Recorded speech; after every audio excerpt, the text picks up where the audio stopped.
Hello students, आइए बेटा class twelfth की एनसीईआरटी के जो चैप्टर है मॉलिक्यूलर बेसिस ऑफ इनहेरिटेंस, जो कि पेज नंबर 116 पे उसका टॉपिक है लैक ऑपेरॉन, उस पर हम एक अपना कंटेंट आज डिस्कस करते हैं। कुछ एक बहुत इंपॉर्टेंट बातों से मैं अपनी डिस्कशन की शुरुआत आज करूँगा बेटा। सबसे पहले तो लैक ऑपेरॉन वर्ड में जो लैक वर्ड है इसका मतलब होता है लैक्टोज, जो कि एनसीईआरटी का ही पॉइंट है बेटा, इस बात पर ध्यान रखिएगा। यहाँ पर इसने बताया कि दो साइंटिस्ट का नाम इम्पॉर्टेंट है, एक है फ्रैंकोइस जैकब और दूसरे हैं जैक्स मेनॉट। इन दोनों लोगों ने सबसे पहले ये एक्सप्रेस किया या ये समझाया कि कैसे कोई ट्रांसक्रिप्शनली रेगुलेटेड सिस्टम काम करता है। इस पहली बार इन्होंने इस बात को समझाया। यहाँ पर लैक मतलब लैक्टोज होता है, ये एक पॉलीसिस्ट्रॉनिक स्ट्रक्चरल जीन है। पॉलीसिस्ट्रॉनिक का मतलब होता है कि एक जीन के अंदर मोर देन वन सिस्ट्रॉन काम कर रहे हैं, और जो सिस्ट्रॉन होता है वो एक प्रोटीन कोडिंग पार्ट को कहते हैं बेटा। यानी कि अगर एक ही जीन के साथ हम ये देखें कि एक से ज़्यादा प्रोटीन कोडिंग पार्ट्स हैं तो हम इसके लिए वर्ड यूज़ करते हैं पॉलीसिस्ट्रॉनिक। यहाँ पर दो रेगुलेटर जीन भी हैं, एक को प्रमोटर कहते हैं, दूसरे को रेगुलेटरी जीन कहते हैं। सच arrangement is very common in bacteria. ये तक भी कहा जाता है कि जो ऑपेरॉन वर्ड है ये फॉर प्रोकैरियोट है, मोस्टली कॉमनली प्रोकैरियोट में ही ये प्रेजेंट होता है और हम इसे ऑपेरॉन कहते हैं। Operon stands for operation unit. अगर हम ऑपेरॉन की बात करें बेटा तो हम ये भी कहते हैं कि वो जो ऑपेरॉन है वो ऑपरेशन यूनिट है, और हम उसी सेंस में इस बात को समझने की कोशिश करेंगे। आगे की पॉइंट बात यह है कि कुछ एग्जांपल्स भी दिए हुए हैं, जैसे lac operon, trp operon, ara operon, his operon और val operon etcetera. Lac operon यहाँ पर दो तीन चीज़ों पर रहेंगे। रेगुलेटरी जीन होता है, इसे आई जीन कहते हैं। आई का मतलब इंड्यूसर होता है rather than derived from the word inhibitor. ठीक ना, इनहिबिटर नहीं होता, ये हम इंड्यूसर की बात करें। और तीन स्ट्रक्चरल जीन है ZYA। आई जीन जो होता है वो हम ये कह रहे हैं कि रिप्रेसर या के लिए कोड करता है। जेड जीन कोड करता है बीटा गैलेक्टोसाइडेज नाम का एंजाइम, इसे बीटा गैल कहते हैं। Primarily responsible for hydrolysis of disaccharide. यहाँ हाइड्रोलिसिस ऑफ डाइसेक्राइड से मतलब है कि लैक्टोज के ब्रेकडाउन की बात कर रहा है ना। लैक्टोज का ब्रेकडाउन होता है बेटा, जो कि लैक्टोज एक डाइसेक्राइड है, तो लैक्टोज को तोड़ करके उसके कॉम्पोनेंट शुगर में उसे कन्वर्ट करेगा। लैक्टोज इंटू मोनोमेरिक यूनिट क्या क्या बनेंगी, glucose and galactose. Y gene जो होता है वो परमेज नाम के एक एंजाइम को कोड करता है, और हमने वो बीटा गैलेक्टोसाइडेज की परमिबिलिटी को इंश्योर करता है। जबकि अगर हम यहाँ पर देखें तो ए जीन की बात अगर हो तो वो कोड करता है ट्रांस एसिटाइलेज नाम के एंजाइम को, और ये तीनों मिल करके अलग अलग तरीके से आपने बताया कि मेटाबॉलिज्म ऑफ लैक्टोज में इन्वॉल्व होते हैं। अगर हम स्ट्रक्चरली देखें तो हम ये कह सकते हैं कि ये किस तरीके से काम करता है।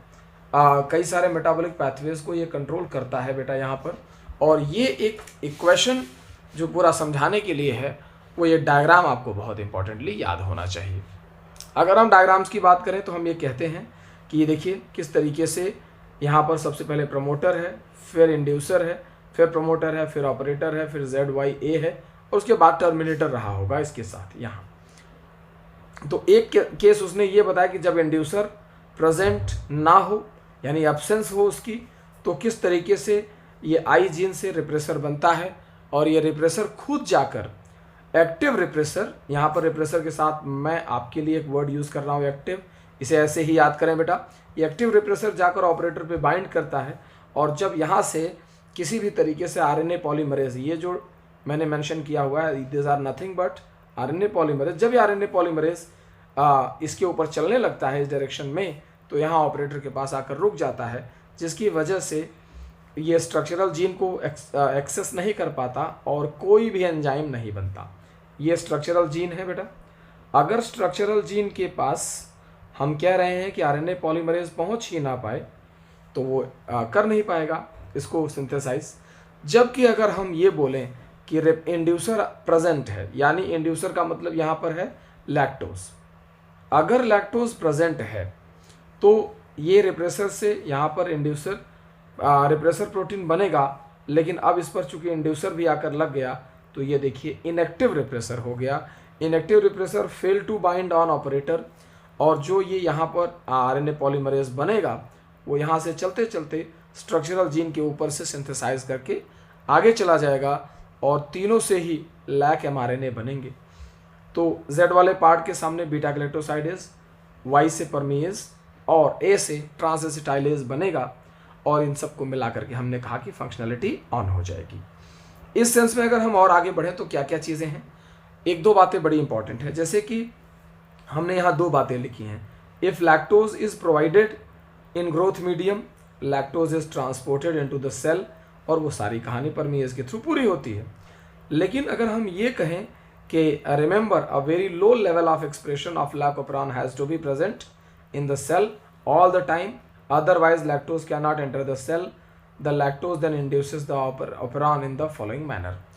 अगर मीडियम में लैक्टोज है तो वो मीडियम से अंदर आता रहेगा हमेशा के लिए, ये इसका एक बहुत इंपॉर्टेंट कॉन्सेप्ट है। इन्होंने यहाँ पर दो तीन चीज़ें और समझाई हैं। सबसे पहले तो repressor protein binds to the operator region, ये बात आप याद रखिएगा। अब जब भी हम लैक्टोज की बात करते हैं इंड्यूसर से जुड़ने की, तो दोनों मिलकर के एलोलैक्टोज जैसी सिचुएशन बनाते हैं और तभी वो जाकर के आगे बन पाता है। यहाँ पर उसने एक चीज़ ये समझाई है कि प्योरली लैक्टोज कहीं बाइंड नहीं करता, बल्कि वो रेप्रेसर के साथ मिलकर ही बाइंड करता है। यहाँ लिखा है ग्लूकोज और galactose can not act as inducer for lac operon, जो कि अंदर जाकर बनते हैं, हमेशा लैक्टोज ही कर सकता है, ना कि ग्लूकोज ना ही गैलेक्टोज, राइट। रेगुलेशन लैकोपेरॉन का जो होता है वो नेगेटिव रेगुलेशन कहलाता है। क्योंकि नेगेटिव क्यों कहलाता है? बिकॉज आप ये देखिए कि एक इनएक्टिव चीज़ को इनएक्टिवेट करके ओपेरॉन को ऑन किया गया है।